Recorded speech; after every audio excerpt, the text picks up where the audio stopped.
और अब बढ़ते आगे राजधानी भोपाल की ही बात करेंगे, जहां पर नरसिंह घोटाले को लेकर युवक कांग्रेस का सत्याग्रह जारी है। नरसिंह घोटाले के दोषियों पर कार्रवाई की मांग को लेकर धरना जारी है।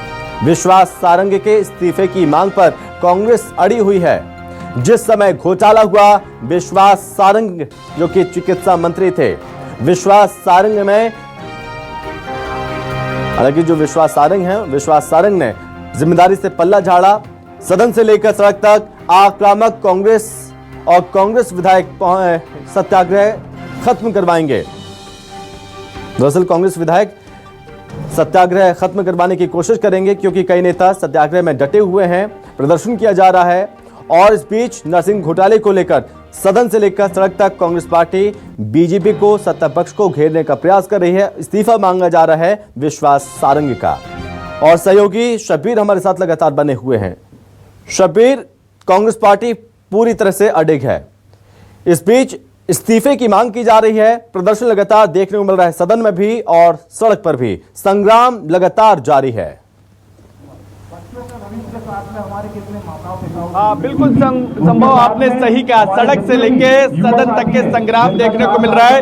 कल भी कांग्रेस के विधायकों की तरफ से सदन के अंदर जबरदस्त तरीके से सत्ता पक्ष को घेरने का प्रयास किया गया। पक्ष की तरफ से भी जरूर जवाब दिया गया, लेकिन इस वक्त की बात की जाए तो इस वक्त बोर्ड ऑफिस चौराहे पर सत्याग्रह जारी है। पिछले 24 घंटे से बात की जाए तो कल सुबह 10 बजे के आसपास ये सत्याग्रह शुरू हुआ था युवक कांग्रेस का नरसिंह घोटाले को लेकर, और अब बात की जाए तो कुछ देर के बाद ये सत्याग्रह खत्म होने वाला। युवक कांग्रेस का नेता प्रतिपक्ष उमंग सिंघार समेत तमाम विधायक यहां पर कुछ देर बाद पहुंचेंगे और सत्याग्रह को खत्म करवाएंगे। और लेकिन सबसे बड़ा सवाल यही है कि जिस उद्देश्य से वो यहां पर सत्याग्रह पर बैठे थे, वो मितेंद्र सिंह यादव, वो पूरा हुआ है? आपका उद्देश्य अभी तक पूर्ण तो नहीं हुआ है, क्योंकि मांग इस्तीफे की है और मांग अभी विद्यार्थियों के लिए जो अकोमोडेशन और कंपनसेशन, जिन कॉलेजों में सरकार ने ताला लगाया है, वहाँ की युवाओं का जो डेटा है और उसको लेके बच्चों के सरकार ने अभी तक क्या नीति और रणनीति बनाई है उसके बारे में हमें नहीं पता है। तो जितना मैं मानता हूँ, जिस उद्देश्य के लिए बैठे थे, एक ज़रूर पूर्ण हुआ है कि इस जनता को हम जागरूक कर सके 24 घंटे में कि क्या चल रहा है। जनता कनेक्ट हुई आप? बिल्कुल हुई। आप मानेंगे नहीं, रात को एक दृश्य था कि एक फादर अपनी बिटिया को लेकर यहाँ आए मिलवाने के लिए, तो जनता बहुत अच्छे से कनेक्ट हुई। जनता तक ये मुद्दा पहुँचा और उनकी बेटी बहुत छोटी थी, और हम लोग जब भक्ति गीत सुना रहे थे तो उनको ये अच्छा लगा कि ऐसे सत्याग्रह देखने को ही नहीं मिलता है। तो हमारा प्रयास है और ये लड़ाई जारी रहेगी। इंदौर जिला, जबलपुर जिला, आने वाले समय में सीधी में सत्याग्रह हर एक हफ्ते में हम करने जा रहे हैं नरसिंह घोटाले को लेके।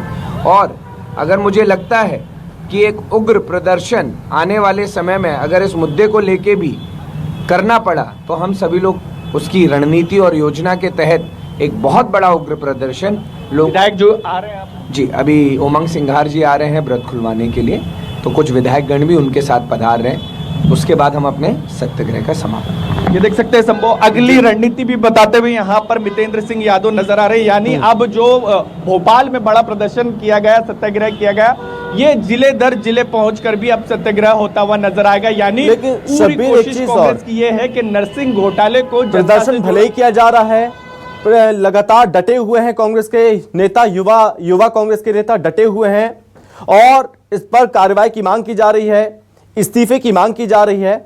लेकिन विश्वास सारंग वो भी अपनी जिम्मेदारी से पल्ला झाड़ते हुए नजर आ रहे हैं। भले ही घोटाला उनके रहते हुआ, जब वो मंत्री थे उस वक्त तभी घोटाला हुआ है, लेकिन वो जिम्मेदारी से पल्ला झाड़ते हैं।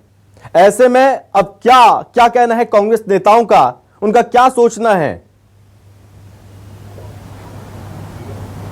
बिल्कुल संभव, बात कर लेते हैं मितेंद्र से ही, क्योंकि कल सदन के अंदर आरोप लगाए गए थे विपक्षी विधायकों की तरफ से कि करीब 250 कॉलेजों को 1 साल के अंदर मान्यता दे दी गई। हाँ। लेकिन जब जवाब दिया गया अपने आरोपों के ऊपर, जो आरोप लगे थे, और जब विश्वास सारंग ने कहा कि 20 मार्च 2020 को ही करीब 250 कॉलेजों को मान्यता दे दी जाती है, जब कमलनाथ की सरकार गिर रही थी, की तरफ से आरोप लगाए जा रहे हैं कि विश्वास सारंग ने करीब 250 कॉलेजों को मान्यता दी, ये आरोप लगाए जा रहे हैं। लेकिन उनकी तरफ से ये कहा गया कि 20 मार्च 2020 को सदन के अंदर ये कहा गया कि जब आप लोगों की सरकार गिर रही थी उसी वक्त मान्यता का खेल चल रहा था, हमने मान्यता नहीं दी है, हमने तो सुधार किया है। आप कार्रवाई कर लो ना, फिर करो तो पता चल जाएगा, दूध का दूध पानी का पानी। तो सीबीआई ने आपके लोगों को क्यों आरोपी पाया? जो जांच कर रहे हैं उसमें आप ही के लोग थे, आप ही के लोगों को आरोपी पाया है। और जो मान्यता दी गई है वो किस आधार पे दी गई है? इतना तो मूर्ख कोई व्यक्ति नहीं है कि एक कॉलेज, एक कमरे में नर्सिंग कॉलेज की मान्यता दे दी जाएगी। जब क्राइटेरिया सेट किया है, या तो ये प्रूव करके दिखाएं हमें कि हमने कौन सी मान्यता एक कमरे में दी, बल्कि मीडिया ने ये दर्शाया कि जो इनके दौर में कॉलेज खुले थे वो एक कमरे के अंदर। ये देख सकते हैं कि तमाम चीजों को लेकर आरोप प्रत्यारोप का दौर अभी भी जारी है। विश्वास सारंग अपना तर्क दे रहे हैं, कांग्रेस की तरफ से जो हमला है वो लगातार अभी भी जारी नजर आ रहा है। लेकिन इन सब के बीच ये कह सकते हैं कि बच्चों का भविष्य अभी भी अंधकार में नजर आ रहा है। नर्सिंग। ठीक है शब्बीर, बहुत धन्यवाद आपका तमाम जानकारी के लिए।